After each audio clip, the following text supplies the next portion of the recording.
मंगळवेढाहून सोलापूरकडे दुचाकीवरून परतताना तिरे गावाजवळ गाडीवरील नियंत्रण सुटल्यानं दुचाकीवरून झालेल्या अपघातात सोलापूरच्या एका तरुण डॉक्टरचा दुर्दैवी मृत्यू झाला। ही घटना गुरुवार दिनांक 4 जून रोजी दुपारी 1च्या सुमारास घडली।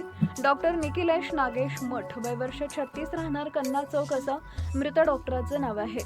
डॉक्टर निखिलेश हे त्यांच्या नातेवाईकांच्या वाढदिवसाला येत असल्याची माहिती सूत्रांनी दिली। डॉक्टर निखिलेश मठ हे मंगळवेढा येथील एका खासगी रुग्णालयात सेवा देत होते। ते गुरुवारी दुपारच्या सुमारास दुचाकीवरून आपल्या घराकडे परतत होते। सोलापूर मंगळवेढा रस्त्यावरील तिरे गावाजवळ आली असता अचानक त्यांच्या दुचाकीवर नियंत्रण सुटून दुचाकी स्लिप झाली। या भीषण अपघातात डॉक्टर निखिलेश गंभीर जखमी झाले। अपघातानंतर स्थानिक नागरिकांनी रुग्णवाहिकेतून त्यांना तातडीने जखमी औसे सोलापुरातील श्री छत्रपती शिवाजी महाराज सर्वोपचार रुग्णालयात दाखल करण्यात आले। मात्र त्यांच्या डोक्याला गंभीर दुखापत झाल्यामुळे डॉक्टरांनी शर्थीचा प्रयत्न करूनही उपचारादरम्यान त्यांची प्राणज्योत मालवली। सायंकाळी शवविच्छेदन करून मृतदेह नातेवाईकांच्या ताब्यात देण्यात आले। डॉक्टर निखिलेश यांच्या अपघाताची बातमी समजताच त्यांच्या नातेवाईकांनी आणि वैद्यकीय क्षेत्रातील सहकार्यांनी सिव्हिल रुग्णालयात गर्दी केली होती।